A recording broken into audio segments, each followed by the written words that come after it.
On a tendance à l'oublier, mais parfois les choses les plus simples cachent des significations vraiment profondes. Et si le nom d'un mois, un mot aussi banal que avril, en était l'exemple parfait?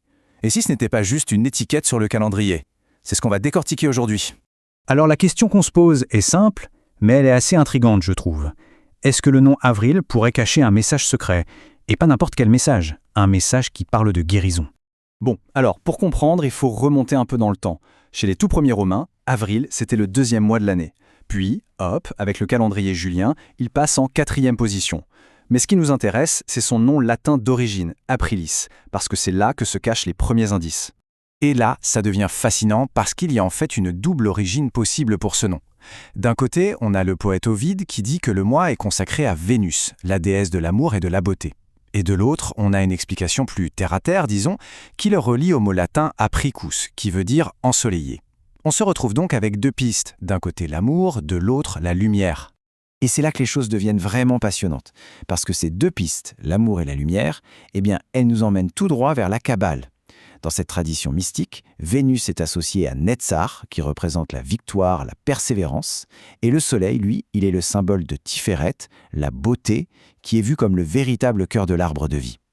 Du coup, le mois d'avril se retrouve pile à la croisée de ces deux énergies super puissantes. Mais attention, pour vraiment percer le secret, le cœur du mystère, il faut changer de perspective. Il faut regarder ce nom à travers le prisme d'une autre langue. Et la clé de tout, eh bien, elle se trouve dans la langue hébraïque. Alors en hébreu, le mot avril s'écrit comme ça. Aleph, Pei, Resh, Yod, Lamed. April. Bon, à première vue, on se dit « Ok, et alors ?» Ça ressemble juste à une transcription. Mais que se passerait-il si ces lettres cachaient autre chose? Imaginez un instant que l'ordre de ces lettres ne soit pas un hasard, que ce soit une sorte d'énigme, un puzzle. Qu'est-ce qui se passe si on prend ces lettres et qu'on les réarrange? Eh bien, si on les mélange, si on les déplace un peu, un tout autre mot apparaît. Un mot complètement différent, Yirpuel, ça se prononce Irpeel. Et ce mot, Irpeel, il a une signification mais d'une puissance incroyable. Ça veut dire, littéralement, Dieu guérit. C'est fou, non? Le nom du mois d'avril cachait en fait, depuis le début, une promesse de guérison. Mais ce n'est pas tout, et c'est là le point crucial. Irpel, ce n'est pas juste un mot inventé, c'était le nom d'une ville biblique. Une ville située sur le territoire de la tribu de Benjamin. Et ce détail est énorme, parce que c'est précisément là, sur ce territoire, que se trouvait le temple de Jérusalem. Alors si on fait le parallèle, et qu'on se dit qu'aujourd'hui le véritable temple c'est notre cœur, eh bien le message devient limpide. Avril porte en lui une énergie de guérison, une guérison du cœur. C'est assez incroyable quand on y pense.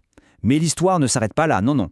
Si l'anagramme ne suffisait pas, accrochez-vous bien, parce qu'on passe maintenant à la preuve par les nombres. Pour faire ça, on va utiliser la gematria. C'est une méthode ancienne où chaque lettre hébraïque a une valeur numérique. C'est comme un code secret. Et si on applique ce code au mot avril, on obtient une valeur totale de 321. Et c'est là que tout prend son sens. C'est la confirmation ultime. En hébreu, le mot pour guérison ou remède, c'est marpé. Et devinez quoi? Sa valeur numérique, c'est 321. Exactement la même.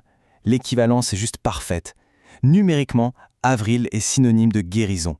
Mais on ne s'arrête pas en si bon chemin. L'exploration continue. Regardez bien. Il y a un autre mot en hébreu qui ressemble de façon absolument frappante au mot avril. Et ce mot, c'est Israël. Il n'y a qu'une seule lettre de différence entre les deux. Dans avril, on a la lettre P. Elle symbolise la bouche, la parole humaine. Et dans Israël, cette lettre est remplacée par le Shin, qui lui symbolise le feu divin, la révélation. On a donc une transformation. C'est comme un passage de l'humain vers le divin. Et là, la magie des nombres revient. La valeur du Shin, c'est 300. Celle du Pei, c'est 80. La différence entre les deux, 220. Et ce chiffre, 220, ce n'est pas du tout un nombre anodin en hébreu. C'est la valeur exacte, pile poil, du mot barkir qui signifie l'élu ou celui qui est choisi. Alors au final, quel est le chemin que nous propose ce mois d'avril si on rassemble toutes les pièces du puzzle? Eh bien, premièrement, il s'agit d'accueillir la lumière du soleil, cette énergie de Tiferet. Deuxièmement, de canaliser la force de la victoire, l'énergie de Netzar. Et troisièmement, de s'ouvrir à la guérison du cœur, celle qui devient possible grâce à tout ça. Et attention, ce concept de l'élu, ça n'a rien à voir avec une quelconque supériorité. C'est avant tout une question de responsabilité. C'est très bien résumé dans ce verset de l'Épître aux Colossiens qui dit « Ainsi donc, comme des élus de Dieu, saints et bien-aimés, revêtez-vous de sentiments de compassion, de bonté, d'humilité, de douceur, de patience. » Le message final est donc assez clair, finalement. En avril, on connaît tous le dicton « Ne te découvre pas d'un fil ». Mais peut-être que le vrai message, ce n'est pas tant de ne pas enlever une couche que d'en ajouter une. Se revêtir d'un manteau de miséricorde. Et c'est peut-être ça, au fond, la véritable guérison que ce mois nous invite à trouver.